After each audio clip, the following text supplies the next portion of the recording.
السلام عليكم ورحمة الله وبركاته. احنا النهارده معاكم من خليج مكادي. خليج مكادي يقع على بعد 37 كيلومتر من مدينة الغردقة، حوالي 40 دقيقة بالعربية. واحنا دلوقتي قدام مكادي هايتس.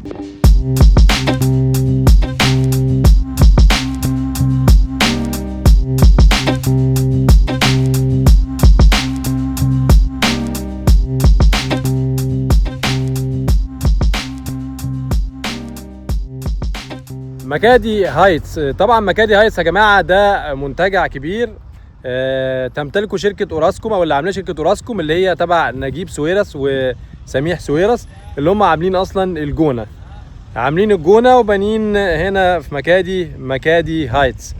قبل ما نبدا الفيديو ما تنسوش تشتركوا في القناه وتفعيل زر الجرس عشان خاطر يوصلكم كل جديد. بنلاحظ ان في ناس كتير بتتفرج على الفيديو وبرده لسه ما بتعملش اشتراك، فلو سمحتم اللي يتفرج يا ريت يعمل لنا اشتراك عشان ده بيساعدنا ويدعمنا في تقديم المزيد من الفيديوهات. ودلوقتي هندخل جوه ونتفرج مع بعض على المنتجع من جوه ونعرف ايه بالظبط الاسعار. يلا بينا. احنا دلوقتي داخلين مع بعض على بوابة الامن، وهنا خدمات الامن متوفرة على مدار الساعة. والامن مش بس هنا متواجد على البوابات، لكن في دوريات كمان امن داخل الكامباوند. مكادي هايتس هي النسخة المصغرة للجونة. المنتجع يرتفع حوالي 70 متر فوق سطح البحر، وتغطي المساحات الخضراء حوالي 80% من المنتجع. قريبة جدا من سهل حشيش، وفي طريق من سهل حشيش يطلعك على طول على مكادي. خدمات طبعا الامن زي ما قلت لكم قبل كده متوفرة، وحتى في دوريات جوه للامن داخل المنتجع، فالموضوع امن جدا. يحتوي المكان على شقق من مساحة 90 متر الى 180 متر، ودي هتلاقيها موجودة في المرحلة الاولى اللي هي بيسموها فيس 1. بالاضافة طبعا اللي فيه تاون هاوس والفيلل دي بتبقى موجودة في المرحلة التانية اللي هي بيسموها فيس 2. يعني المشروع متقسم لاتنين، فيس 1 وفيس 2. فيس 1 ممكن تقول فيه الشقق، وفيس 2 اللي هو دوت فيه او المرحلة التانية اللي هو فيه التاون هاوس والفيلل. الصور اللي ظاهرة قدامكم فوق الفيديو دي دلوقتي دي صور شقة من المرحلة الاولى على سبيل المثال. ودلوقتي احنا متجهين معاكم للمرحلة التانية لاستعراض تاون هاوس او فيلا في المرحلة التانية، وهندخل ونشوفها ونستعرضها من الداخل.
قبل ما اخش واستعرض معاكم الوحده من جوه، احب اعرفكم بس اللي عايز ياخد او اللي هياخد الوحده دي مين. فئه معينه طبعا اللي ممكن تاخد الوحدات ديت اللي انا فيها دلوقتي دي فيلا. الفيلا دي مناسبه لمين؟ مناسبه لعيله كبيره او عيلتين مع بعض، كويس، بس على حسب طبعا الامكانيه او اللي هي الاستيعاب، قوه الاستيعاب بتاعه المكان. فهنا مثلا المكان اللي احنا فيه ده فيه 3 غرف، في سريرين، غرفه فيها سريرين اطفال، وغرفه فيها سرير كبير اللي هو ال 190، وغرفه تانية بتاعت اوضه النوم فيها سرير كبير 190، وفيها حمام ماستر داخلي. دي مين ياخدها؟ ممكن تاخدها عيله كبيره، بحيث ان هم هيوفروا، يعني لو راحوا الفندق هيلاقوا ان الموضوع يعدي معاهم، فلا ياخدوا وحده زي اللي انا هوريها لكم دلوقتي. دي هتبقى اوفر بالنسبه لهم.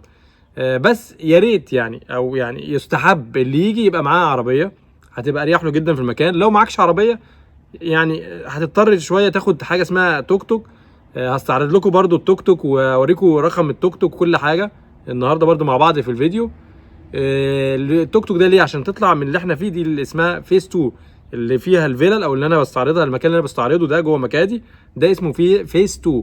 في فيس 1 دي المرحله الاولى، دي بتبقى عباره عن شقق، بتبقى اوضتين وصاله او استوديو مثلا، او شقه اوضه وصاله. اما اللي احنا فيها دلوقتي دي بتبقى عباره عن فيلل او تاون هاوس.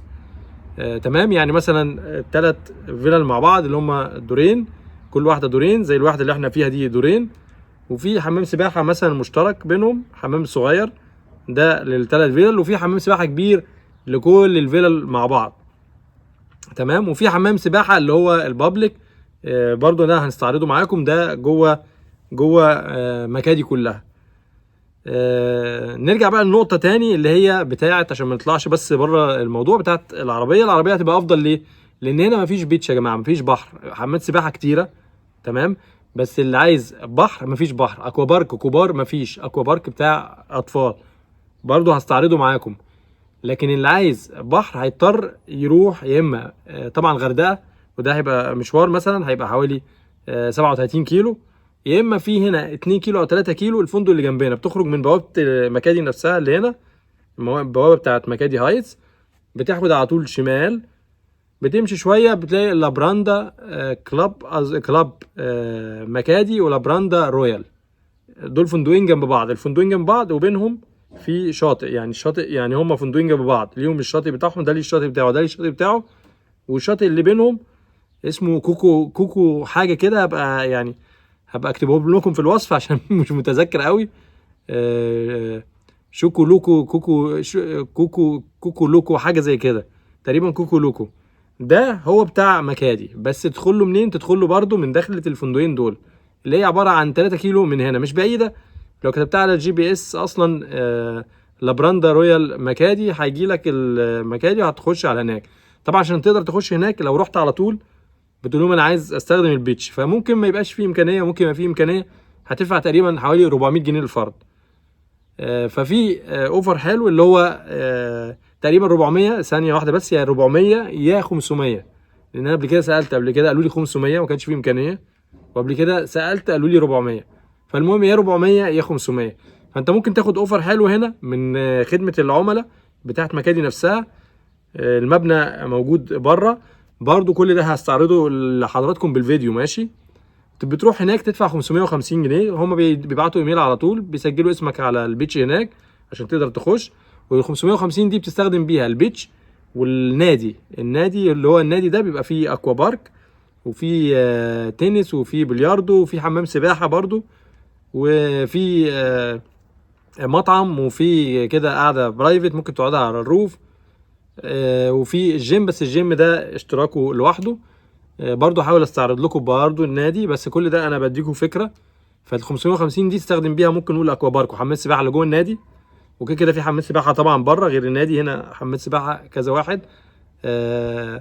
وممكن تستخدم الاكوا بارك والبيتش. من الاخر 550 يستخدم بيهم الاكوا بارك والبيتش عشان ما اطولش عليكم. دفعت 400 بس، يبقى ممكن تروح الاكوا بارك بس اللي هو اشتراك النادي بس. انا لا عايز اروح النادي واطفال بس هيلعبوا في الاكوا بارك، يبقى 400 بس. الاكوا بارك للصغيرين بس محترمه. الاثنين مع بعض 550. طيب انا لو معيش عربيه، فطبعا تطلع من بره مكادي وتخش هناك، انت عارف هنا يعني زي صحراء صعبه شويه، فبتعمل ايه؟ ممكن تركب شاتل باص، في اتوبيس كل يوم بيتحرك من قدام النادي. الاتوبيس دوت ليه جدول يوميا بيتحرك، ليه جدول من هنا للبحر، ومن البحر يرجع على هنا تاني. تمام كده، ده ب 40 جنيه رايح، 40 جنيه جاي. تمام. وال 550 ديت للفرد، وال 40 جنيه دي اللي رايح واللي جاي برضو للفرد. كل ده انا بكلمكم لسعر الفرد. الاطفال لحد 6 سنين بالنسبه للبحر والاكوا بارك لحد 6 سنين، او النادي يعني لحد 6 سنين مجانا. بعد 6 سنين بيتحسبوا تذكره كامله، مفيش انصاص، بيتحسبوا زيهم زي الكبير. يبقى كده احنا ممكن نستخدم اتوبيس، ممكن نستخدم توك توك لو احنا عايزين نطلع من هنا للسوبر ماركت اللي اسمه بيست واي، هو في المدخل. سوبر ماركت بيست واي في المدخل. ده نطلع له ازاي؟ نطلع له برضو عن طريق التوك توك، في رقم لتوك توك بياخد منك 20 جنيه عشان يوديك لغايه السوبر ماركت، عشان ترجع من السوبر ماركت لهنا برضو 20 جنيه. لو انت ساكن في الشقق اللي هي المرحله الاولى بياخد 15 جنيه رايح، وبرضو 15 جنيه جاي. ما بيروحش ابعد من كده، ما بيروحش، ما حدش يقول لا انا هاخده لغايه البحر، ممنوع، ما بيروحش لغايه البحر، اخره لحد من المكان جوه للسوبر ماركت بره، كافيهات فيه وسوبر ماركت وكده. كده دي النقط اللي هي الاساسيه اللي انا قلت لكم عليها بالنسبه للمكان. كل واحد بقى بيقيم ده على حسب احتياجاته ويشوف ايه الانسب له. بس انا شايف ان هي مناسبه جدا اللي معاه عائله كبيره، لان ديت سعرها هيبقى مناسب جدا، اقل طبعا من تكلفه الفندق لو انت هتدفع لو انت عائله كبيره. ما بتكلمش على 2 او كده، لا، لما يبقى عائله كبيره يعملوا مع بعض مثلا اوضتين، واحده دبل واحده تريبل، خصوصا بعد الغلو اللي موجود دلوقتي في الفنادق، وغير في امكانيه ساعات ما يبقاش في امكانيات في الفنادق. بالنسبه للاكل والشرب، الاكل والشرب في مطاعم موجوده هنا، وفي طبعا كافيهات، وفي مطعم، وفي اسمه ده اللي هو بيست واي اللي هو سوبر ماركت، فممكن تجيب حاجتك من السوبر ماركت اصلا وتطبخ في البيت. دي موجوده، يا اما تاكل في مطاعم سعرها نقول معقول بالنسبه للمكان، يا اما لو انت بقى معاك العربيه، عشان كده برضو العربيه هتبقى مهمه. لو معاك العربيه تطلع وتروح على حته اسمها سينزو. سينزو دي يعني حوالي ممكن نقول حوالي 10 كيلو مثلا من هنا. سينزو مول ده مول كبير مشهور، مول عباره عن مول من المولات اللي في الغردقه. في الغردقه في مولين، سينزو مول وفي سيتي ستار، فممكن نقول ان ده هو قريب ليك. هناك بقى في مطاعم وماكدونالدز، كنتاكي، الكلام دوت، وبالاضافه طبعا للي هي سوبر ماركت كبير. ممكن اصلا تروح تاخد اكل من هناك، اكل جاهز، بيبقوا عاملين ساعات اكل جاهز، اكلات معينه كده بتاخد طبعا بالجرام وكده. ففي امكانيه، وطبعا غير ان انت ممكن هناك في ملاهي، ممكن تخش الملاهي مع الاطفال وكده، فتبقى الموضوع يعني نقول عليه مسلي وخروجه، تعتبر خروجه. ده كده بالنسبه للمكان وايه الحاجات اللي موجوده وامكانيات المكان. تمام. نستعرض بقى مع بعض دلوقتي، هدخل معاكم ونشوف الفيلا دي من جوه ونعرف سعرها مع بعض كام. ندخل بقى كده نشوف الوحده جوه مع بعض. اول ما تدخل طبعا يا جماعه كده، ده الريسبشن ويعني مكان اللي هو اوضه الاكل، الاتنين على بعض، والمطبخ. الاول نخش بس الحمام، نشوف الحمام مع بعض. ده حمام الضيوف، ده اول حمام. هنا في 3 حمامات، ماشي. ده حمام كده اللي هو بنقول عليه حمام الضيوف، ريسبشن. بعد كده بندخل طوالي. هنا ده السلم اللي بيطلعك على الدور الثاني، هنستعرضه برضو الدور الثاني مع بعض بعد ما نخلص الدور الاول. زي ما انتم شايفين كده، ترابيزه سفره، 6 كراسي. هنا ديت غرفه يعني او مكان الاكل، وجنبها على طول اول ما بتخش من المدخل جنبها على طول اهو على الشمال هتلاقي المطبخ. طبعا مطبخ متكامل في كل حاجه. هنولع النور بس عشان يبان. ادي كده المطبخ فيه كل حاجه، حتى غسالة الاطباق موجوده، كل حاجه موجوده زي ما انتم شايفين كده. كل حاجه حديثه، بوتاجاز حديث، فرن حديث، غسالة اطباق بوش، ثلاجه، غسالة ملابس، ميكرويف، كل حاجه في المطبخ موجوده. غير عده المطبخ طبعا موجوده جوه، الاطباق والمعالق، شوكك، سكاكين، الحاجات ديت، كاتل بتاع الشاي. بعد كده هنا ده كده ممكن نقول عليه يعني اهو الريسبشن. التلفزيون ال جي، مكتبه اهي صغيره للتلفزيون، فيها ادراج، 3 ترابيزات ممكن تستخدمهم برضو لو عايز. طبعا تكييف 3 حصان، وهنا في تكييف 3 حصان، يعني تكييفين في الصاله. وعايز اقول لك انت لو فتحت البلكونه دي والباب هتلاقي تيار هواء محترم. بس طبعا عايز تقفل وتقعد كده وتتظبط، تكييف حتى واحد يكفي القعده، ممتاز جدا. وبعد كده ديت اهي القعده اللي هي بره، والجنينه بتاعتك اللي قدام الفيلا.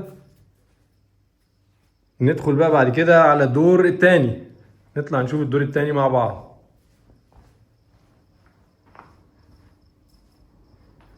ده كده السلالم اهي طلعك على الدور التاني. نطلع هنا على الدور التاني ونشوف برضو مع بعض فوق الغرف. هنا في 3 غرف يا جماعه، 3 غرف نوم، فيهم اوضه ماستر، فيها حمام ماستر اللي هي اوضه النوم الماستر، وفيها طبعا حمام ماستر. ادي كده المنظر، اللوحه جميله على الحيطه، مديه رونق طبعا للمكان. ده حمام مشترك لل3 غرف مع بعض. تمام. بعد كده نطلع نشوف كده من الحمام اهو. طلعنا على اليمين هنا دي الغرفة، دي مش الماستر، دي غرفة فيها سرير نوم كبير ومعمولة على شكل القبب. بصوا يا جماعة القبب ازاي، نظام القبة ده بيدي سقعية للمكان كده ما يخلوش حر. ماشي، ادي كده ادي الدولاب طبعا كبير، تكييف. بعد كده ندخل على غرفة الأطفال. ادي غرفة الأطفال، سريرين وفي طبعا دولاب برضو كبير والتكييف، وادي الدولاب. نخرج بقى من اوضه الاطفال نخش على اوضه النوم اللي هي الماستر. فيها طبعا حمام خاص بيها، ده الحمام الماستر. ماشي، ده اللي جوه اوضه النوم. نطلع من الحمام نخش على اوضه النوم نفسها. فيها زي ما انتم شايفين كده دولاب كبير بالتسريحه بتاعته بالكرسي. ادي الكرسي بالتسريحه، وادي غرفة النوم اهي، برضو سرير كبير 190، والتكييف طبعا بتاعك اهو. ادي التكييف، وهنا السقف عادي مفيش قبب، سقف عادي. يعني في الأوضة اللي احنا شفناها دي على نظام القبب. نظام القبة ده بيدي سقعية المكان كده، ميخلوش حر. نبص كده في المراية عشان نشوف كويس. بتهيألي كده هي الأوضة واضحة في المراية، هي الأوضة واضحة. في اوضه النوم طبعا يا جماعه انا فتحت لكم اهو الستاير ورجعت ازور تاني عشان اوريكم الفيو سي فيو، شايف البحر. انا هقرب لكم شويه، ادي البحر هناك كده، اقرب لكم تاني. شايفين ده البحر، بالاضافه طبعا للجنينه بتاعتك اهي باينه. ادي الجنينه اهي. بعد ما خلصنا الغرف زي ما انتم شايفين كده، ادي الغرف اهي كويس. نطلع بقى على الدور اللي هو التالت يعتبر، الروف. الباب ده طبعا اهو، بتفتح الباب تطلع بعد كده على الروف. ما فيهوش حاجه، بس ممكن يعني الترابيزه اللي محطوطه في الجنينه دي تتجاب وعادي تتحط هنا في الروف اللي عايز يقعد يعني فوق في الهواء. ادي كده الروف.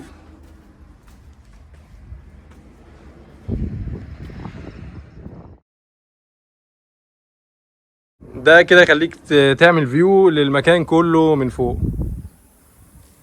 دي مرحله ثالثه لسه ما اتبنتش او لسه ما خلصتش، واحنا هنا طبعا المرحله الثانيه.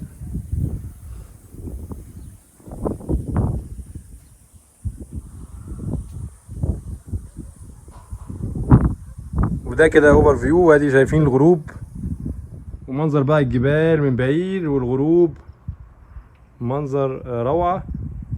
وبعد كده البحر زي ما انتم شايفين كده، البحر هناك اهو باين اهو معايا في الفيديو. تعالوا بقى ننزل تحت واقول لكم على السعر.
طيب بالنسبه بقى لسعر الفيلا دي يا جماعه، سعر الفيلا دي اللي احنا فيها من 8000 ل 11000، ده على حسب عدد الافراد وعلى حسب الايام اللي انت جاي فيها.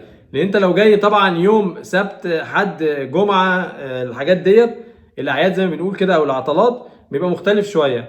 مين اللي هيحدد لك السعر والكلام ده؟ شركه السياحه اللي انا بتعامل معاها واللي هي ماسكه الموضوع دوت، او اللي هنا الفيلا دي وكذا مكان تاني. ممكن تواصل معاهم، هسيب لكم رقمهم في الوصف اسفل الفيديو وفي التعليق المثبت اسفل الفيديو.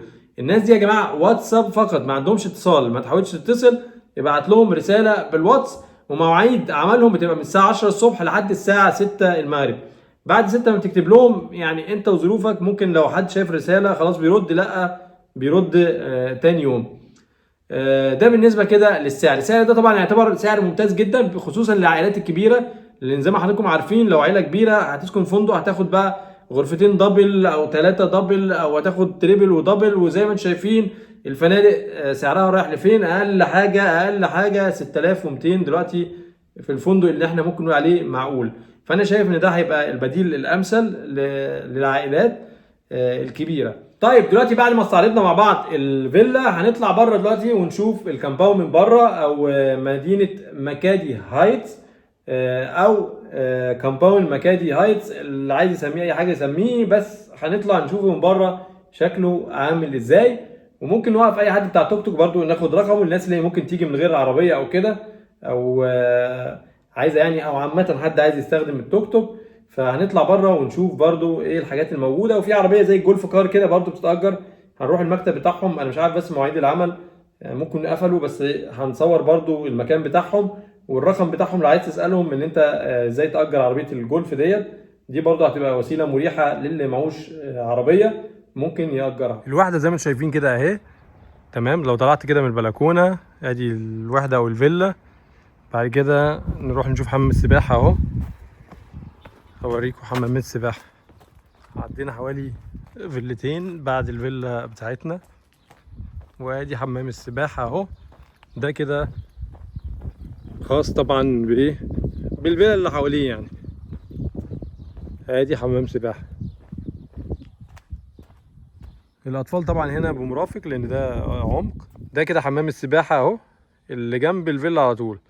نروح بقى نشوف حمام السباحه اللي هو الاكبر. يا رب بس تكونش شمس مضايقاكم، يعني مش عارف ارفع التليفون قوي، فخلينا كده ايه في الارضي. همشي معاكم بقى اهو كده عشان ايه تشوفوا المسافه قد ايه اللي انا مشيتها.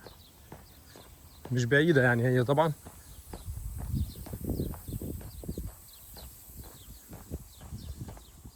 بصوا كده احنا دلوقتي داخلين اهو على حمام السباحه. هقرب منه بس عشان الشمس شكلها ايه مش جايبه الصوره واضحه، فقرب شويه عشان اوريه لكم. ده هنا في منطقه الفيلل. طبعا حمام السباحه ده موجود اكبر من التاني، كبير يعني، اكبر من انتوا شايفتوه اللي جنب الفيلا على طول. بس ده مش اكبر حاجه، في لسه واحد كمان بابليك. البابليك طبعا اكبر.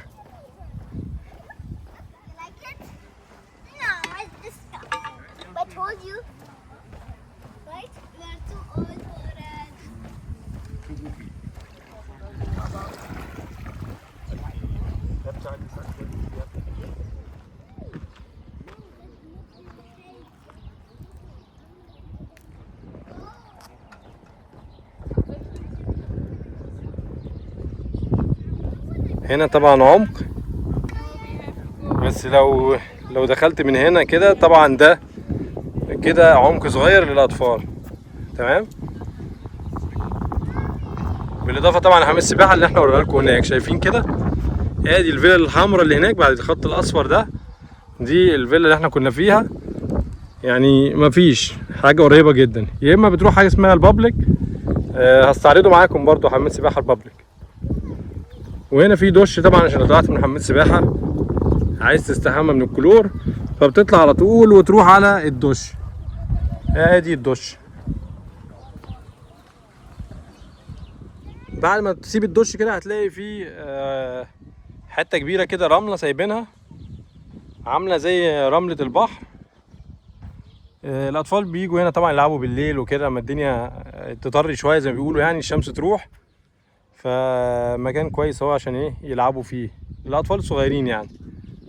بص بقى هنروح معاكم دلوقتي على حمام السباحه اللي هو البابليك، المدخل بتاعه مش هنقدر نخش اكيد عشان خاطر في ناس، مش هقدر يعني اصور جوه عشان في مصريين كتير. بيبقى في اجانب عادي يعني بصور، بس عشان مصريين احتمال ما نعرفش نخش، فبرضو هروح اصور لكم ممكن من الناحيه التانيه من ورا كده. بصوا ده حمام السباحه كده.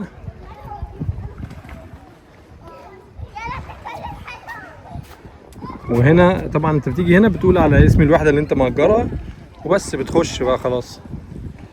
والناحيه التانيه دي كده في مطعم اسمه ليالينا، انا سمعت ان هو بيعمل فول وفلافل يا جماعه.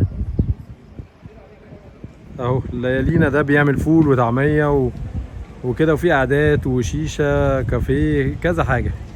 عدت لكم اهو الناحيه التانيه عشان اوريكم المطعم القريب ده. مطعم ليالينا بيقولوا بيعمل طبعا اكل شرقي كويس، ناس كتير شكرت فيه. وجنبه على طول هتلاقوا اللي هو المكان ده اللي بيأجروا منه الجولف كار، العربيات اللي انا قلت لكم عليها قبل كده اللي هي عربيات الجولف بيأجروها من هنا. ودي مواعيد العمل بتاعتهم ودي ارقام تليفوناتهم، ممكن طبعا تتصلوا وتشوفوا الاسعار والكلام ده. انا كنت عايز اعرف الاسعار بس للاسف المكان زي ما شايفين قافل. هو جنب ليالينا على طول وجنب حمام السباحه البابليك. الجولف كار طبعا هتساعدك كتير جدا انك تتحرك جوه المكان بسهوله، خصوصا لو معكش عربيه، وكمان هتساعدك لو انت عايز تروح البحر او كده ومعكش عربيه فممكن تتحرك بالجولف كار. دلوقتي بقى هنروح نشوف حمام السباحه البابليك بس من ورا كده مش من المدخل الرئيسي. السباحه البابليك طبعا المدخل بتاعه من الناحيه الثانيه، بس انا داخل هنا عشان اوريه لكم لان انا طبعا مش عارف، مش عايزيننا نصور من دلوقتي عشان في ناس، عشان مصريين كتير لما بيبقوا فيه اجانب بنصور عادي. وادي كده حمام السباحه بتهيألي كده واضح جدا.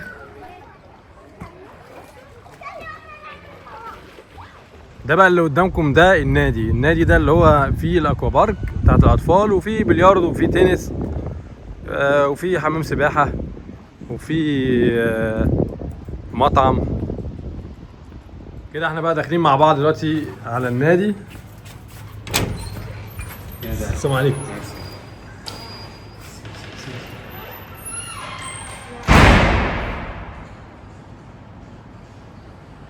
احنا دلوقتي في منطقه الريسبشن في النادي يا جماعه، ونخش كده ونعرف ايه اللي موجود. السلام عليكم. بالنسبه لاشتراك النادي كام في اليوم؟ 400 جنيه فعلا. 400 جنيه. لو انا خدنا النادي مع البيتش يبقى كام؟ نعم. النادي والبيتش 550. ايه الحاجات اللي موجوده عندكم هنا في النادي على السريع كده؟ عندنا هنا الكلاب هاوس، في الريسبشن هنا موجود. ايوه. في واي فاي، وفي نفس الوقت في مكتبه بمختلف اللغات موجوده عادي. ممكن ناخد اي كتب من الكتب دي وناخدها معانا اليونت لغايه لما نخلصها خالص ونرجعها، مفيش مشاكل. الحته دي هنا في الجيم. ايوه. ده فري برضه خلاص، ده بقى الاشتراك يعني؟ لا يا فندم مش فري، ده اشتراك منفصل. الملاعب اشتراك منفصل والجيم اشتراك منفصل. ده ليه اداره وده ليه اداره. الشرط دي الحاجتين الوحيدين اللي هم بره الممبرشيب. لكن جوه الممبرشيب اللي هي جوه 400 جنيه مثلا لو هي في اليوم، او 550 لو البيتش، بيبقى اكوا بارك وحمام سباحه. اكوا بارك وحمام السباحه والمكتبه والباص ستوب والروف. الباص ستوب اللي هو ايه بقى يا فندم؟ والريسبشن. الباص ستوب ده مطعم وبار وكوفي شوب 3 في 1. 3 في 1 هو موجود بره مش كده؟ موجود. تمام. والمكتبه اللي هي على اليمين دي مش كده؟ بالظبط. طب اخش انا ابص على المكتبه.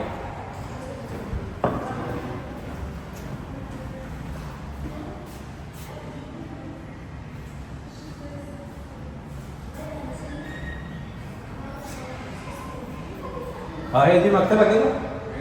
بفتكر شمال ويمين ومكتبه بقى. بصوا يا جماعه هي دي بس المكتبه، انا افتكرت يعني جوه في مكتبه بقى وهنقعد جايه هي طلعت سد مفيش حاجه، بس هي دي كده المكتبه. وهنا بعد ما تطلع من المكتبه كده هنا على اليمين طبعا في الحمامات. وده كده يا جماعه حمام السباحه اللي هو خاص بالنادي. انا مش شايف فيه اي امتياز يعني كبير غير اكوا بارك. يعني انت مثلا تدفع 400 جنيه عشان خاطر تخش هنا، ماشي هتدفع 400 جنيه كده كده في حمام سباحه بره، كذا حمام سباحه ممكن تستخدمهم، فما فيش ايه الميزه الزياده. الجيم لو كانت الميزه الزياده مثلا الجيم والملاعب، بس دولت مش داخلين ضمن 400 جنيه ما تقدرش تستخدمهم، دول اكسترا بفلوس تانية. فمش عارف، انا شايف اللي هي الاستفاده الواحده اللي معاه اطفال ممكن يخش الاكوا بارك اللي هي الخاصه بالاطفال. المطعم اللي هو ستوب شوب اللي هو الموجود ده مطعم كده كده ده بفلوس، يعني هتخش تدفع وتاكل.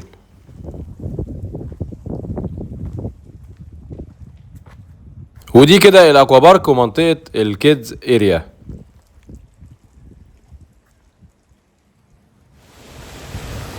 واضحه قدامكم كده الاكوا بارك. اول ما تخرج طبعا من النادي هتلاقي كافيهات ومطاعم مختلفه موجوده حوالين النادي. طبعا ممكن تقعد هنا تشرب اللي انت عايزه تاكل.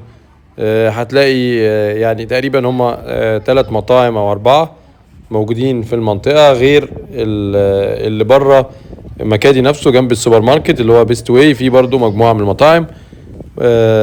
برضو هستعرضها لكم كافيهات ومطاعم بره. بعد ما نخلص الجزء ده هنطلع بره ونستعرض بيست واي والمطاعم الموجوده بره مكادي ايس. اول ما تطلع على طول جنب البوابه تعتبر، يعني مش بعيده. وهتلاقي ماكينات سحب اي تي ام متوفره داخل المكان وفي الخارج جنب بيست واي. هنا ده طبعا جاكوب برضو. عايز مثلا تاخد اللي هي كوفي، تاخد شاي، تاخد لاتيه، الحاجات دي كلها هتلاقيها ممتازه جدا هنا في المكان. وعندهم كرواسون وحاجات مختلفه. تقدر تخش جوه طبعا تختار اللي انت عايزه. طلعنا بره المكان خالص ودلوقتي داخلين على بيست واي والمطاعم والكافيهات اللي هي بره مكادي على الشمال على طول بعد ما تخرج من البوابه.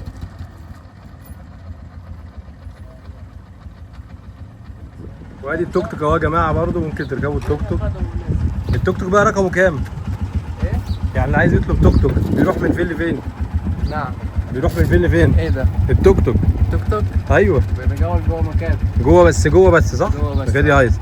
طيب السعر ايه او نطلب ازاي او يعرف ازاي؟ ترن عليها التليفون. طب ادينا رقمك، قول رقمك دلوقتي عادي. 012 ايوه 88 ايوه 180 442. تمام. هو كمان حافظ رقمك ولا ايه؟ حافظ لا احنا رقم. رقمنا كلنا. احنا قلنا ماشي. في مكان هيلث. والسعر على حسب على حسب المشوار. 15 فيس 20. في كام؟ فيس 1 15 فيس 20. فيس 22 لحد هنا لحد بيست واي صح؟ لحد بيست واي لحد البيت. تمام. فيس 1 اللي هو المرحله الاولى، فيس 2 المرحلة الثانية. المرحلة التانية. 20. تمام زي الفل. اسمك ايه بقى؟ اسمي عبد. عبده. نورت الفيديو يا عبده حبيبي يا باشا. حبيبي. الو.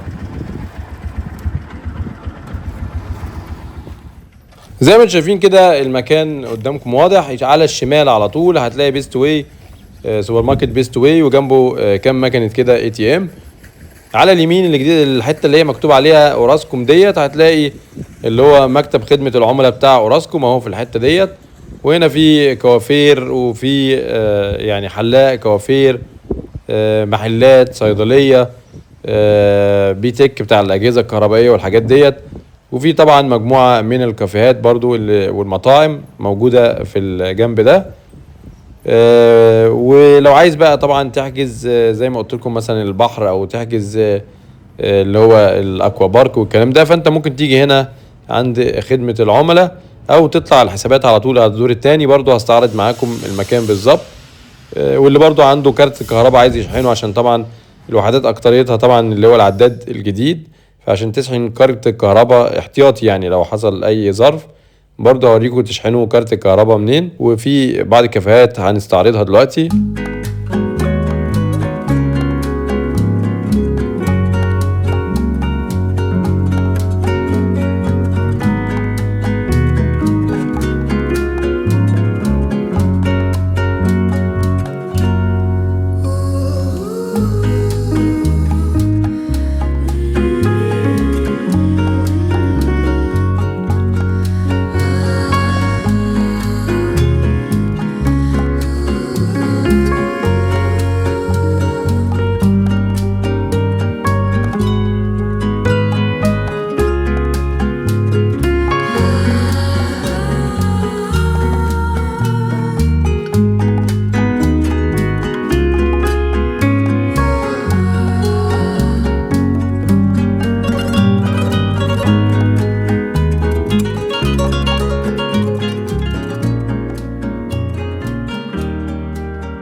احنا دلوقتي معاكم جوه سوبر ماركت بيست واي. هو ده السوبر ماركت الوحيد الموجود هنا في المنطقه. وطبعا هتلاقوا فيه كل حاجه، ممكن تقول من الابره للصاروخ زي ما بيقولوا، فيه كل حاجه باذن الله هتلاقيها موجوده في السوبر ماركت. فواكه، خضروات، بسكوتات، شيبس، رز، سكر، شاي، حلل، معالق، سكاكين، شوك، كل حاجه هتلاقيها موجوده، بالاضافه طبعا لبعض الحاجات كده اللي هما بيحضروها، يعني زي اكل جاهز كده بسيط، يعني مش كتير، ممكن تاخد منه بالجرام اللي انت عايزه. وفي طبعا قسم اللي هي الادوات المنزليه برضو موجود هنا، هتلاقي فيه برضو اللي هي اللمض مثلا، سلك، مش عارف ايه، اي حاجه تتوقعها ان شاء الله هتلاقيها موجوده. هم عاملين تشكيله كبيره بحيث اللي عايز حاجه يلاقيها، ما يضطرش ان هو ينزل مشوار لغايه الغردقه.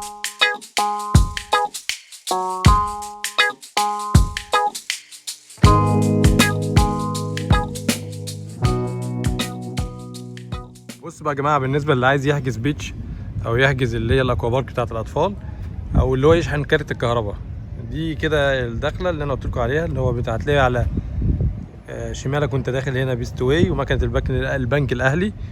بعد كده دي كلمه مكادي، هتخش على طول وراها كده اهو، هتلاقي هنا كده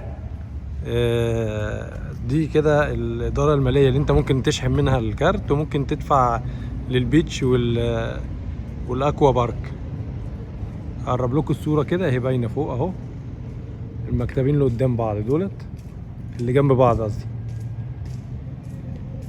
بتطلع من هنا من السلم، شايف السلم كده، تطلع على السلم والدور التاني. احنا كده طلعنا الدور التاني اهو، طلعنا عن طريق السلم ده، وادي المكتب اهو، ده واللي جنبه مكتب الحسابات. هتسأل بس فين الحسابات، اوراسكوم، هيقول لك ايه الحسابات، تخش تدفع اللي هو دخول البيتش والاكوا بارك، بيبقى في يا ده وده مع بعض، يا اما كل واحد لوحده.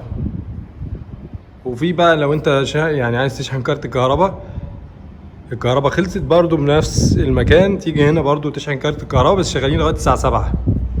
وبكده دي تبقى نهايه الفيديو بتاعنا النهارده. نرجو يكون الفيديو بتاعنا عجبكم، ونراكم على خير في الفيديو القادم. مع السلامه.